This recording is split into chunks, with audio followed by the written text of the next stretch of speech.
Bonjour à tous, nous sommes le lundi 15 septembre, j'espère que vous avez passé un bon week-end footballistique, en tout cas il était riche en matchs et en événements, et pour commencer le journal, nous allons parler de l'hécatombe de blessures du côté du Paris Saint-Germain. Était-elle attendue? Était-elle logique? Spoiler alert, non, et vous le savez si vous avez vu les conditions des blessures lors de ce match entre le Paris Saint-Germain et le RC Lens. Nous parlerons également du Stade Rennais qui est venu à bout de l'Olympique Lyonnais dans un match avec du suspense jusqu'au bout, de Manchester City qui bat United, là il n'y avait pas beaucoup de suspense, de la rencontre entre le Barça et Valence, c'était une déculottée, et enfin de la situation médicale de Mike Maignan où j'ai l'impression que l'histoire se répète. Installez-vous confortablement et bienvenue pour le journal du jour. La saison du Paris Saint-Germain, ça va devenir un slasher movie. Vous savez, c'est ce genre de film où il y a des adolescents qui partent en vacances dans une maison perdue à la campagne et où il y a un tueur en série qui peu à peu va éliminer tout le monde. Et en fait, le but dans ces films, c'est de se demander qui va être le prochain à disparaître. Et bien, du côté du Paris Saint-Germain, heureusement, il n'y a pas de mort, mais c'est exactement le même scénario avec les blessés. Et il y en a 3 qui se sont ajoutés lors du match entre le Paris Saint-Germain et Lens. Alors, on avait déjà Dembélé, on avait déjà Doué, mais désormais, il faut compter Gvara, Beraldo et Lee. Et si je suis taquin, je peux même ajouter l'improbable blessure de Luis Enrique, un grand cycliste, mais malheureusement, parfois le vélo, ça comprend également des risques, mais ça, c'est moins préjudiciable pour Paris.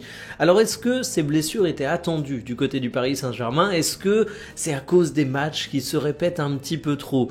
Désiré Doué et Dembélé, on le sait, il y a ce sujet. Mais pour le coup, face à Lens, pour moi, c'est pas du tout le problème. Si on prend par exemple la blessure de Gvara, eh bien ça fait suite à un mauvais coup qu'il a subi au début du match, et finalement le coup sur le tibia, c'est ce qu'il fait sortir après. Beraldo, évacué sur civière à la 70e, lui, il s'est tordu la cheville, donc ça c'est pareil, ça peut arriver à n'importe quel moment, c'est la faute à pas de chance. Et au final, le seul qui semble avoir un petit sujet musculaire, c'est Kang In Lee, sauf qu'on peut pas dire que ce soit vraiment le joueur de Paris qui soit le plus sollicité au cours de ces derniers mois. Donc j'ai envie de dire que c'est la faute à pas de chance pour le PSG, mais on espère des retours rapides parce que là, ça commence à faire une infirmerie beaucoup trop chargée. Sinon, sur la rencontre, voici les compositions. L'homme du match, c'était évidemment Barcola qui, avec tout ce bordel, a su endosser le rôle de patron. Une très belle frappe enroulée pour le premier but, un second but lointain également, mais ras du sol. Ça fait plaisir de le voir briller à ce niveau-là parce que quelque chose me dit que Barcola, il va être très important pour les prochaines semaines. Perdre à cause de 2 buts dans le temps additionnel, c'est ce qu'on appelle un coup dur et c'est ce qu'ont connu les Lyonnais face au Stade Rennais. Une défaite 3-1, le match n'a pas été mauvais pour Lyon, mais l'expulsion de Morton et l'excellent coaching d'Habib Beye, ce sont les 2 éléments qui ont fait la différence. Voici les compositions qui étaient alignées. Et truc marrant sur le positionnement de Tolisso qui sort encore un match de patron, il est désormais ton offensif phare car il était autant devant que Mera. Fofana, une fois n'est pas coutume, n'a pas fait le match du siècle et évidemment ce qu'on retient, c'est l'expulsion de Morton qui faisait une très bonne première impression du côté de l'Olympique Lyonnais, mais qui ici handicape son équipe qui sera en plus absent pour la prochaine rencontre. Le tout sur fond de polémique d'arbitrage, ça faisait longtemps, ça nous avait manqué. Si on se concentre sur le football, ce qui a changé le cours du match, évidemment, c'est cette expulsion, mais il faut également saluer le coaching et les entrants. On a Meïté du côté du Stade Rennais qui a été exceptionnel, buteur et passeur en 10 ballons touchés, il aura tout fait. Tamari qui fait une belle entrée, mais lui il était entré un petit peu plus tôt, et de son côté, l'Olympique Lyonnais avait un banc que j'ai trouvé beaucoup moins intéressant. Et en fait, Lyon avait eu l'occasion de plier le match à un moment, ils ont manqué de réalisme, et finalement, si tu plies pas le match avant la mi-temps, tu t'exposes à ce genre de scénario. Moi, pour la suite, je suis vraiment curieux de voir comment Lyon va réussir à gérer sa saison, parce que c'est une équipe qui a du talent, on le sait, mais c'est peut-être une équipe qui manque de profondeur de banc. Tu vas devoir disputer l'Europe, tu vas devoir disputer la Ligue 1, t'as des ambitions dans les deux, mine de rien, donc à voir. On semble bien reparti pour une saison dans les limbes de la Première Ligue pour Manchester United. Les Red Devils étaient en enfer lors de leur derby, défaite 3-0 à Manchester City. C'est pas une grande surprise, mais bordel que c'est déprimant de regarder ce Manchester United. Voici les compos qui étaient alignés.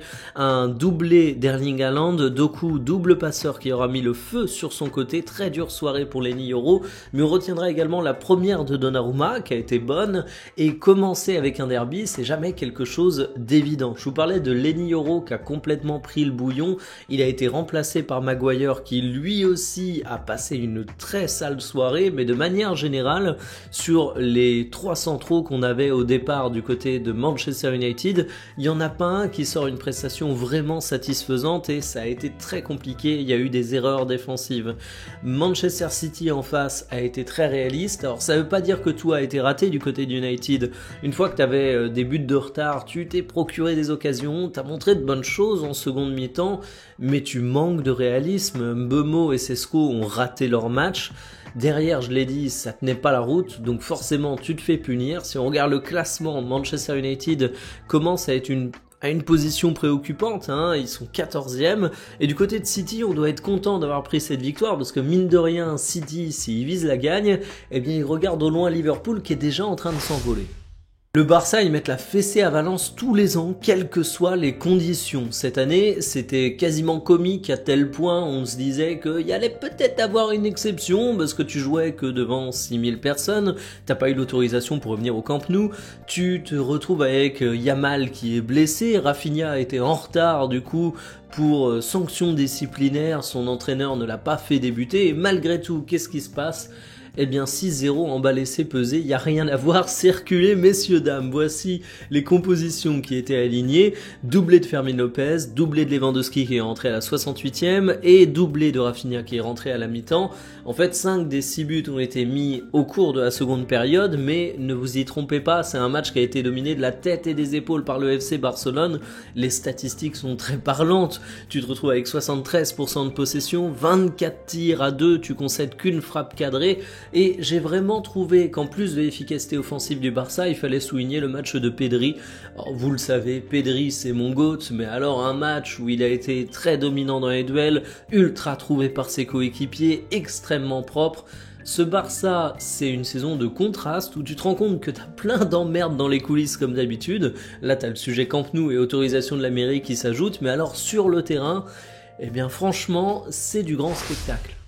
Décidément, Mike Maignan est un gardien formidable, mais c'est pas le plus fiable physiquement. Il y a une nouvelle rechute. Face à Bologne, il est sorti sur blessure, touché à un mollet, mais cette fois, c'est pas la même que ce qu'on avait connu au cours de la Coupe du Monde 2022.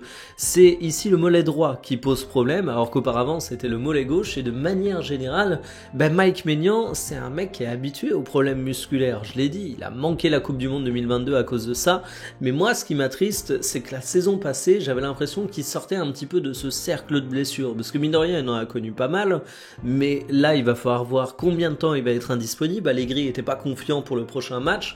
Maignan, il a des responsabilités, c'est un des cadres du Milan, c'est un des cadres de l'équipe de France, il est titulaire dans les deux équipes, il a 30 ans, c'est vraiment un taulier que t'attends tout le temps au rendez-vous, qui est censé faire les différences durant les matchs, mais il y a beaucoup de pression qui pèse sur ses épaules.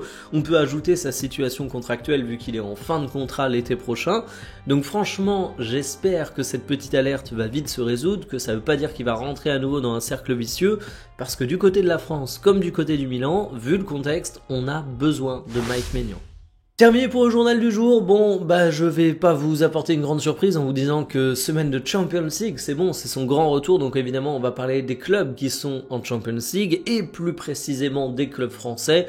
Vous regardez le calendrier, vous devez normalement deviner de qui on va parler aujourd'hui, de qui on va parler demain, donc je vous donne rendez-vous pour ces vidéos aux alentours de 17h. Kiffez bien votre journée, salut!